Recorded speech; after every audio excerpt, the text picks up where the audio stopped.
ఓం శ్రీ గణేశాయ నమః. శ్రీమాత్రే నమః. శివాయ గురవే నమః. శ్రీకృష్ణ పరబ్రహ్మణే నమః. శ్రీరామాయ నమః. శ్రీ గురుభ్యో నమః. మన హిందూ పురాణాల ప్రకారం ఒక మన్వంతరము అంటే ఎంతకాలమో మీకు తెలుసా? ఎన్ని మన్వంతరాలు ఉన్నాయో తెలుసా? వాటి గురించి ఈరోజు మీతో ముచ్చడించే ప్రయత్నం చేస్తాను.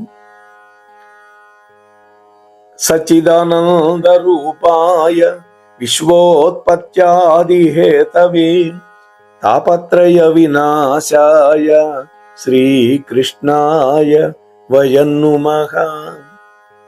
ప్రియ భగవద్బంధువులారా, ముందుగా మన మోహనవాణి వీక్షకులందరికీ కూడా నా యొక్క సాధువాదాలు. మన హిందూ పురాణాల ప్రకారం ఒక మనువు యొక్క పరిపాలనా కాలాన్ని మన్వంతరము అని పిలుస్తారు. ఒక్కొక్క మన్వంతరానికి 71 మహాయుగాలు ఉంటాయి. ఒక మహాయుగం అంటే 4 యుగాల మొత్తం 43,20,000 ఏళ్ళు. ఇవన్నీ మానవ సంవత్సరాలు. అలా 71 మహాయుగాలు కలిపితే ఎంత అవుతుంది? 30,84,48,000 సంవత్సరాలు అవుతుంది. అంటే బ్రహ్మదేవుడికి ఒక్క పగటి కాలంలో ఇలాంటి మన్వంతరాలు 14 పూర్తవుతాయి. మళ్ళీ 14 మన్వంతరాలు రాత్రి సమయం ఉంటుంది. అంటే బ్రహ్మదేవుడికి ఒక రోజు పూర్తి కావాలంటే 28 మన్వంతరాలు గడవాలి. అయితే ఇలా ఒక పగటి కాలాన్ని బ్రహ్మదేవుడి యొక్క ఒక పగటి కాలం అంటే 1000 మహాయుగాలు. 1000 × 43,20,000 సంవత్సరాలు. దీనిని ఒక కల్పము అంటారు. బ్రహ్మదేవుడికి ఒక పగటి కాలాన్ని కల్పము అంటారు. ఇప్పుడు శ్వేత వరాహ కల్పం జరుగుతుంది. ఎన్నో కల్పాలు ఉంటాయి. ప్రస్తుతం మనం 7వ మనువులో 7వ మన్వంతరంలో ఉన్నాం. 7వ మన్వంతరానికి అధిపతి ఎవరు? వైవస్వత మనువు. ఈయనెవరు? సూర్యుడి యొక్క కొడుకు. భాగవతం 8వ స్కంధంలో ఈ మన్వంతరాల గురించినటువంటి వివరణ ఇచ్చారు వ్యాసుల వారు. ప్రస్తుతం వైవస్వత మన్వంతరంలో 27 మహాయుగాలు పూర్తయి 28వ మహాయుగంలో ఉండేటటువంటి 4వదైన కలియుగంలో మనం ఉన్నాం. అంటే కృతయుగం పూర్తయింది, త్రేతాయుగం పూర్తయింది, ద్వాపర యుగం పూర్తయింది. కలియుగంలో మొదటి పాదంలో మనం ఉన్నాం. అందుకనే కలియుగే ప్రథమ పాదే అని చెప్పుకుంటాం కదా మనం. ప్రతి మన్వంతరంలో కూడా సప్తర్షులు వేరే ఉంటారు, ఇంద్రుడు ఉంటాడు. ఈ మన్వంతరంలో ఉండేటటువంటి ఇంద్రుడి పేరు పురంధరుడు. రాబోయే మన్వంతరంలో బలిచక్రవర్తి ఇంద్రుడు అవుతాడు. అలాగే దేవతలు కూడా మారుతుంటారు. భగవంతుడి యొక్క అవతారాలు కూడా మారుతూ ఉంటాయి.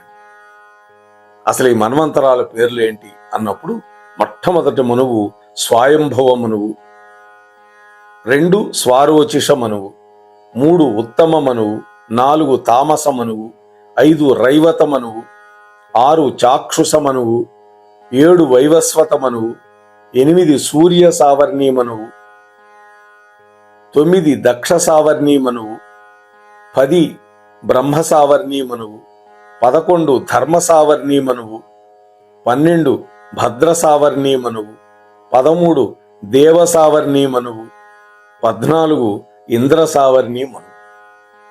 14 మంది మనువుల పేర్లు విన్నంత మాత్రాన సమస్త పాపాలు పోతాయని పెద్దలు చెబుతారండి.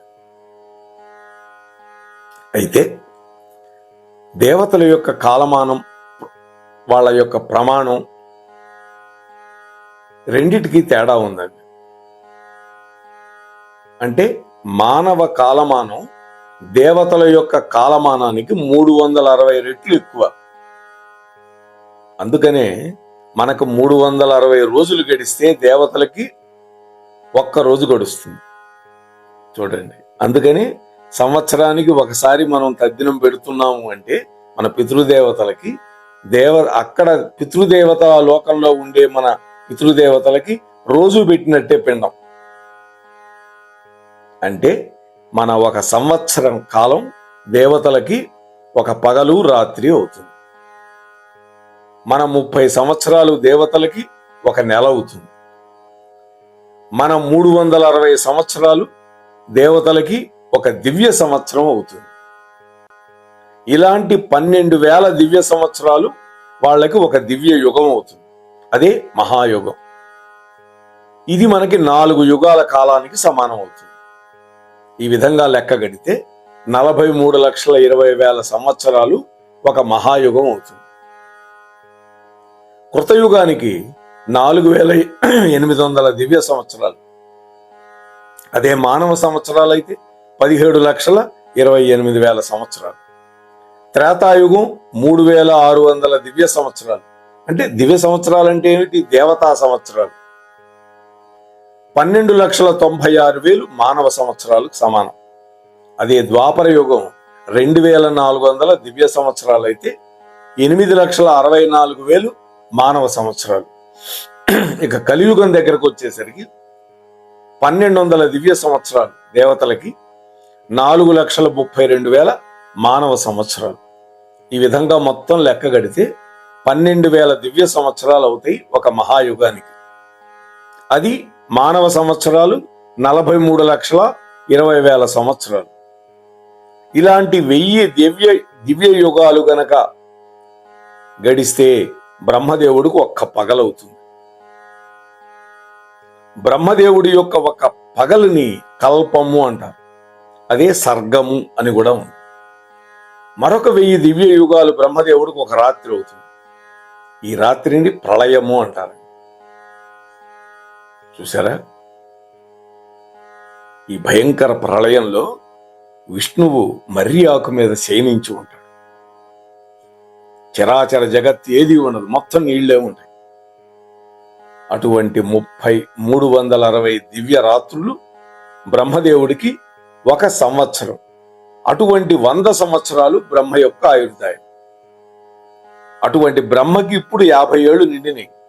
అందుకనే మనం సంకల్పం చెప్పుకునేటప్పుడు ద్వితీయ పరార్ధే అంటాం. అంటే 2వ సగంలో ఉన్నాడు బ్రహ్మ. మరి భవిష్యత్తు బ్రహ్మ ఎవరు? ఈ బ్రహ్మకి 50 ఏళ్ళు నిండిపోతే మన ఆంజనేయ స్వామి భవిష్యత్తు బ్రహ్మ. అయితే ఈ మన్వంతరాల్లో కొన్ని ముఖ్య సంఘటనలు కూడా మనం స్మరించుకోవాలి. స్వయంభవ మన్వంతరంలో తండ్రి బ్రహ్మ, ఆయన కొడుకు మనువు ప్రథముడు. ఆయన ఆ స్వయంభూ మనువు భార్య శతరూప. ఆయనకు పుత్రులు ప్రియవ్రతుడు, ఉత్తానపాదుడు. ఉత్తానపాదుడి యొక్క కొడుకు ధ్రువుడు. ఈ ధ్రువుడు 6 మాసాలు కఠినమైనటువంటి తపస్సు చేశాడు. మధువనం అనే చోట నారదుడి యొక్క మంత్రోపదేశంతో శ్రీమన్నారాయణుడి యొక్క దర్శనాన్ని పొందాడు. మనువుకు కొంతమంది కూతుళ్ళు ఉన్నారు. ఆకూతి మొట్టమొదట. ఈమె రుచి అనేటువంటి ప్రజాపతికి భార్య అయింది. ప్రసూతి, ఈమె దక్ష ప్రజాపతి యొక్క భార్య. దేవహూతి, ఈమె కర్దమ ప్రజాపతి యొక్క భార్య. కపిలుడి యొక్క తల్లి ఈమెనండి. అలాగే భగవంతుడి యొక్క అవతారాలు ఏమిటి అంటే కపిలావతారం, యజ్ఞావతారం. ఈ 2 అవతారాలు విష్ణుమూర్తి ధరించాడు.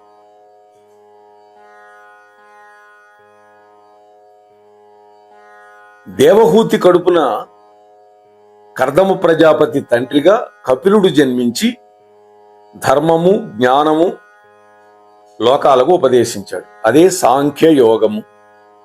దీన్ని కపిల గీత అని కూడా అంటారు. స్వయంభూ మనువు చిరకాలం రాజ్యం పరిపాలించి విరక్తి పొంది రాజ్యాన్ని త్యజించి భార్య అయినటువంటి శతరూపాదేవితో కలిసి అరణ్యాలకు వెళ్ళాడు. సునందా నది ఒడ్డున తీవ్రమైన తపస్సు చేశాడు. క్షుధార్తులైనటువంటి అసురులు, యాతుధానులు ఈ మనువును భక్షించడానికి వచ్చారండి, తినేయటానికి. అప్పుడు నారాయణుడు ఆకూతి స్వయంభూ మనువు యొక్క కూతురు అని చెప్పుకున్నాగా, ఆమె గర్భంలో యజ్ఞుడుగా అవతరించి ఆ దుష్టులను సంహరించి ఈ 3 లోకాలను పరిపాలించాడు. ఆ తరువాత వేదశిరుడు అనేటువంటి విప్రుడి యొక్క కుమార్తెకి విభుడు అనేటువంటి పేరుతో అవతరించాడు శ్రీమన్నారాయణ. ఇక సప్త ఋషులు ఎవరు అంటే వశిష్ఠుడు, అత్రి, మరీచి, అంగిరసుడు, పులస్త్యుడు, పులహుడు, క్రతువు. ఈ మన్వంతరంలో ఇంద్రుడి పేరు రోచనుడు, దేవతలు యముడు మొదలైన వాళ్ళు. మరి ఈ మన్వంతరంలో ముఖ్యంగా జరిగిన ఘట్టాలు ఏంటంటే ప్రహ్లాదుడి యొక్క జననం, నరసింహస్వామి యొక్క అవతారం, అలాగే ఆది వరాహ అవతారం ఈ మన్వంతరంలో జరిగింది. ఇక రెండో మనువు స్వారోచిష మన్వంతరం అనుకున్నాం కదా. ఈ మనువు స్వరోచి అనేటువంటి ఆమె వనదేవత యందు కలిగినటువంటి కుమారుడు. స్వరోచి అనేటువంటి ఆయనకి ఒక వనదేవత వల్ల కలిగినటువంటి కొడుకు. అందుకని స్వారోచిష మన్వంతరము అన్నారు. ఈ మనువు యొక్క పుత్రులు ఎవరు అంటే చైత్రుడు, రోచిష్మదుడు, కింపురుషుడు. ఈ యుగంలో అంటే ఈ మన్వంతరంలో భగవంతుడి అవతారాలు ఏంటంటే విభువు, వేద శిరస్సునికి తుషత అనేటువంటి ఆమెతో విభుడు అనేటువంటి పేరుతో స్వామి అవతరించాడు. కౌమార బ్రహ్మచారి 85 మంది మునుల చేత వ్రతాలను ఆచరింపజేశాడు ఈ యొక్క అవతారం. సప్త ఋషులు ఎవరంటే స్తంభుడు, దత్తుడు, ఔర్యుడు, వశిష్ఠపుత్ర, కశ్యపపాణి, బృహస్పతి, చవనాత్రి. ఇంద్రుడు విపశ్చింతుడు అనేటువంటి ఆయన ఇంద్రుడయ్యాడు. దేవతలు తుషితుడు మొదలైన వాళ్ళు. ఇక ఉత్తమ మన్వంతరం. ఈ మనువు ప్రియవ్రతుడి యొక్క కొడుకండి. మొట్టమొదటి మనువుకి 2 కొడుకులు అనుకున్నాగా. స్వయంభువ మనువుకి ఉత్తానపాదుడు, ప్రియవ్రతుడని ఆ ప్రియవ్రతుడి యొక్క కొడుకు. అంటే స్వయంభువ మనువు యొక్క మనవడు. ఈ మనువు యొక్క కొడుకులు ఎవరంటే పవనుడు, సృంజయుడు, యజ్ఞహోత్రుడు. ఈ మన్వంతరంలో భగవంతుడి అవతారాలు ఏంటంటే సత్యసేనుడుగా వచ్చాడు. అంటే ధర్ముడికి సూనృత అనేటువంటి భార్య యందు సత్యసేనుడు అనే పేర అవతరించాడు విష్ణుమూర్తి. సత్యవ్రతం అనుష్ఠించి దుష్టులను సంహారం చేసి సత్యజితుడికి సుఖాన్ని చేకూర్చాడు. మరి సప్త ఋషులు ఎవరు అంటే ప్రమాదాదులు, అంటే వశిష్ఠుడి యొక్క కొడుకులు వీళ్ళు.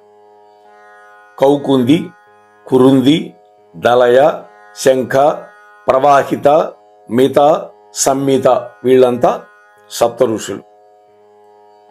ఈ మన్వంతరంలో ఇంద్రుడు ఎవరంటే సత్యజిత్తే ఇంద్రుడైనాడు. దేవతలు ఎవరు? సత్యదేవ, శృతభద్రులు అనేవాళ్ళు దేవతలు. ఆ తర్వాత తామస మన్వంతరంలో మనువుగా సురాష్ట్రుడు అనేటువంటి రాజు కలిగినటువంటి మృగి లేడి ఉత్పలావతి శాపవశమునకి జన్మించాడు. ఈ మనువు తామస మనువు.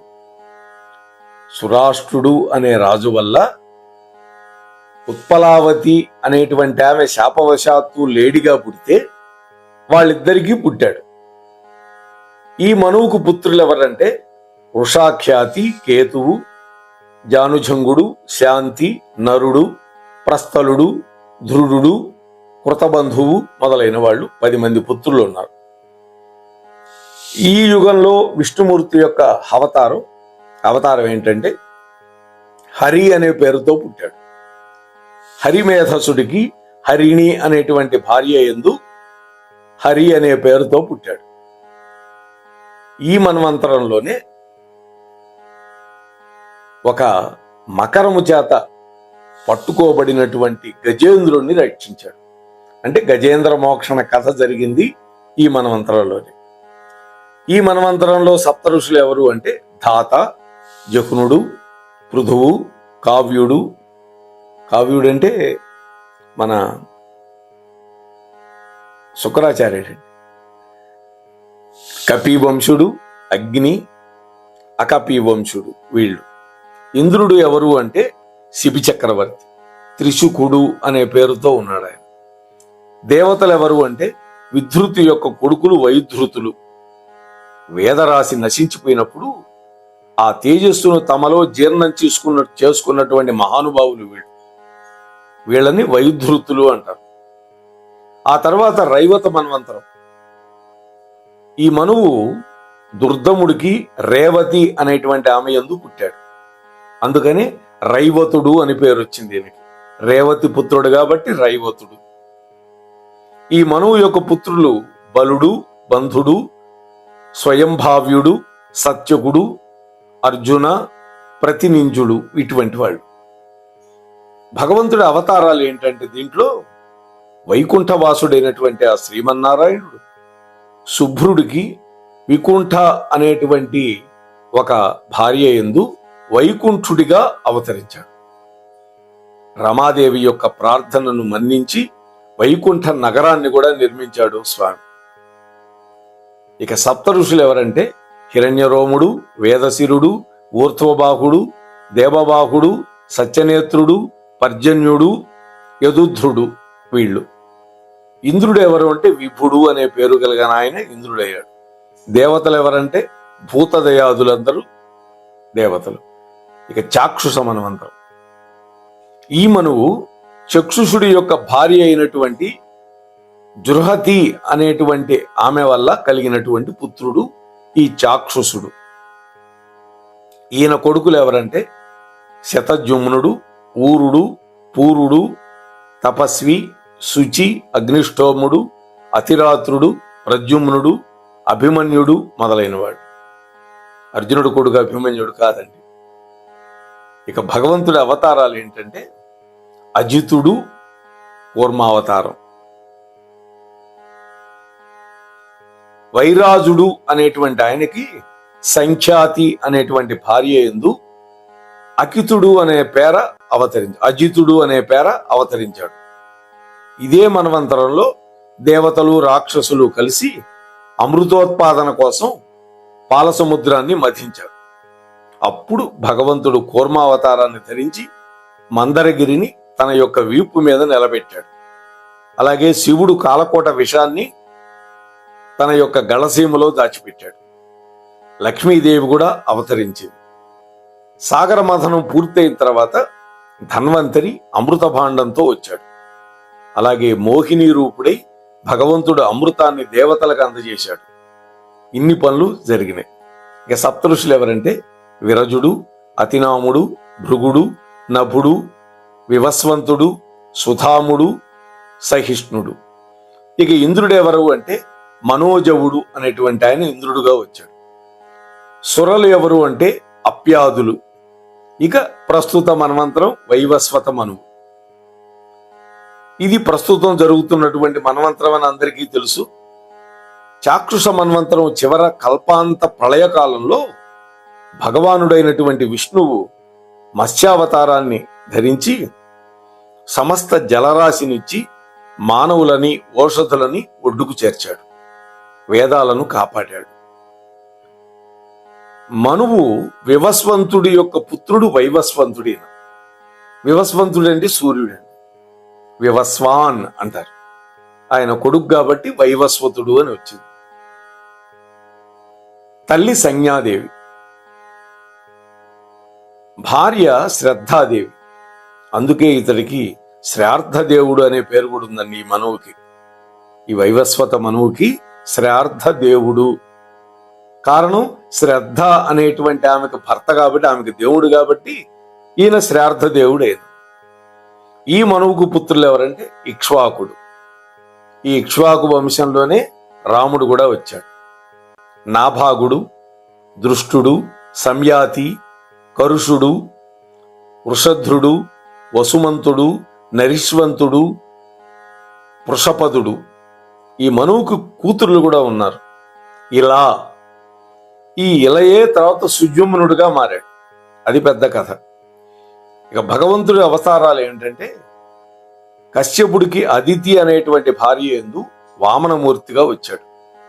బలిచక్రవర్తి నుంచి 3 అడుగుల నేల యాచించి త్రివిక్రముడై 3 లోకాలని ఆక్రమించాడు.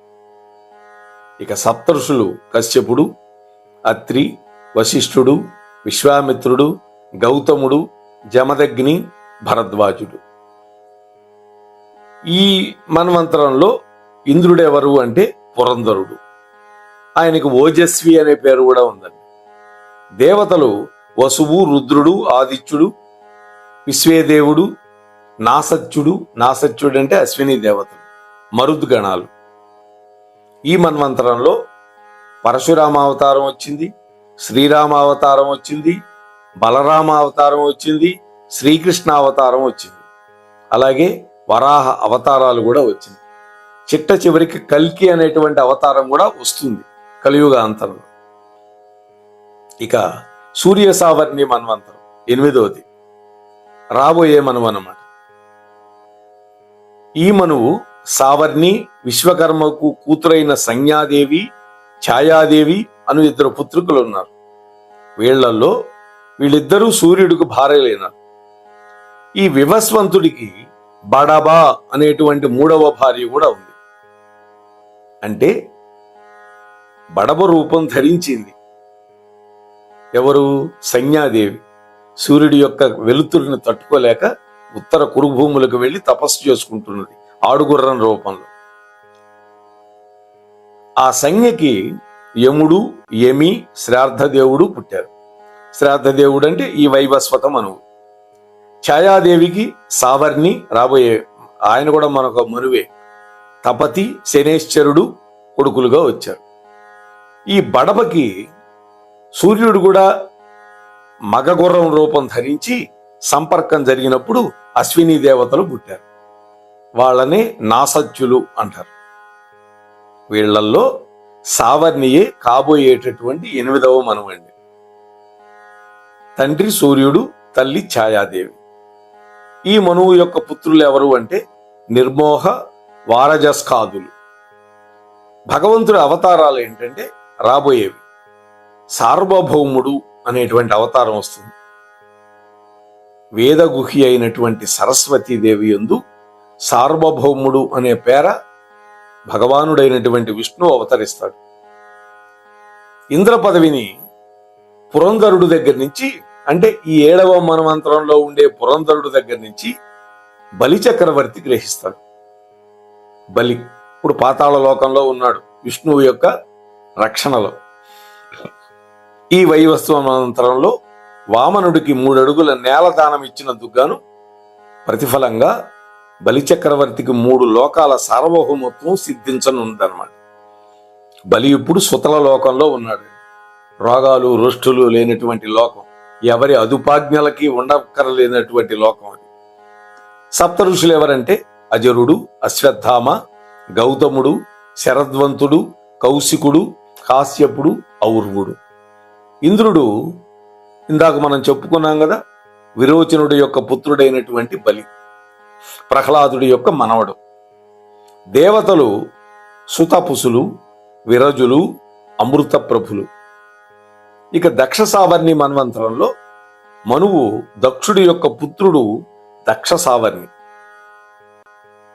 ఈ మనువుకు పుత్రులు ఎవరంటే ధృతకేతువు, దీప్తికేతువు మొదలైనవాడు. ఈ మన్వంతరంలో భగవంతుడి యొక్క అవతారాలు ఏంటంటే ధర్మసేవ్యుడు. ఈ భగవంతుడు ఆయుష్మంతుడికి అంబుధార వల్ల వృషభుడు అనేటువంటి పేరుతో పుట్టి అద్భుతుడికి ఇంద్ర పదవిని ప్రసాదిస్తాడు. రాబోయే మన్వంతరం సప్తర్షులు మేధాతిథి, వసువు, సత్యుడు, జ్యోతిష్మంతుడు, ద్యుతిమంతుడు, సవనుడు, హవ్యవాహనుడు. ఇక ఇంద్రుడు ఎవరు అంటే అద్భుతుడు. ఎవరంటే సాక్షాత్తు కుమారస్వామి. దేవతలు పరమరీచి గర్గాదులు. ఇక బ్రహ్మ సావర్ణి మన్వంతరం. ఈ మనువు ఉపశ్లోకుడి యొక్క కొడుకు అవుతాడు బ్రహ్మ సావర్ణి. ఈయన పుత్రులు ఎవరంటే భూరిశేషుడు మొదలైన వాడు. ఈ మన్వంతరంలో భగవంతుడి అవతారాలు ఏంటంటే భగవంతుడి యొక్క అంశతోటి విశ్వసృజుడికి విషూచి అనేటువంటి ఆమె యందు పుట్టి చివరికి ఇంద్రుడవుతాడు. శంభుడికి శక్తిని ఇస్తాడు. సప్త ఋషులు ఎవరంటే హవిష్మంతుడు, సుకృతి, సత్య, అపమ్మూర్తి, నాభాగ, అప్రతిమౌజుడు, సత్యకేతు. ఇంద్రుడు శంభుడు, దేవతలు విభుదాదులు. ఇక ధర్మ సావర్ణి మన్వంతరంలో ఈయన దక్ష సావర్ణి యొక్క కుమారుడు. ఈ ధర్మ సావర్ణి ఈయనకు భార్యలు కీర్తి, లక్ష్మి, ధృతి, మేధ, లజ్జ. ఈయన కొడుకులు ఎవరంటే సత్యధర్మాదులు, శముడు, కాముడు, హరుడు మొదలైన 10 మంది. ఈ మన్వంతరంలో భగవంతుడు అవతారాలు ఏంటంటే సూర్యుడికి ధర్మసేతు అనేటువంటి ఆమె వల్ల జన్మించినటువంటి వైధృతుడికి 3 లోకాల సామ్రాజ్యాన్ని ఇస్తాడను. సప్త ఋషులు ఎవరంటే భరద్వాజుడు, ఆత్రేయుడు, రామ, వ్యాస, దీప్తిమంత, బృహస్రుత, ద్రౌణి.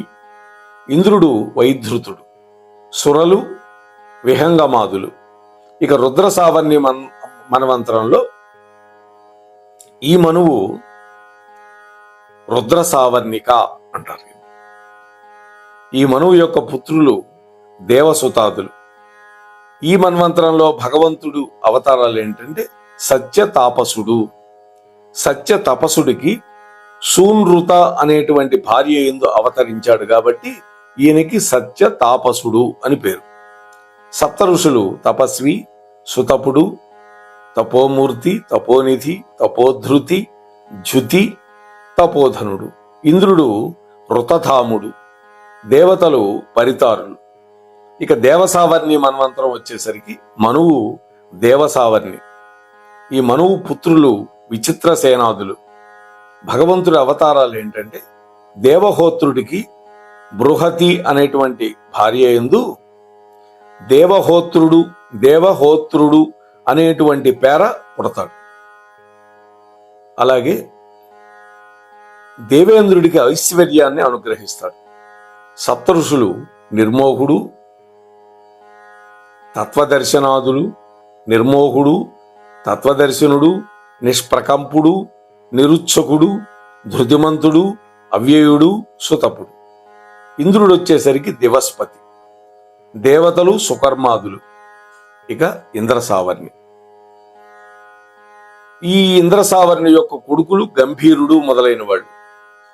ఇందులో భగవంతుడి అవతారాలు ఏంటంటే సాత్రాయణుడు అనేటువంటి వానికి బృహద్భానుడు అను పుత్రుడుగా పుడతాడు స్వామి. సప్త ఋషులు అగ్నిబాహ్యాదులు. అగ్నిబాహు, శుచి, శుక్ర, మగధ, గృధ్ర, యుక్త, అజితుడు. ఇంద్రుడు శుచి అనేటువంటి వాడు. దేవతలు పవిత్రాదులు. ఇవి ఈ 14 మన్వంతరాలు. ఈ మన్వంతరాల గురించి విన్నంత మాత్రాన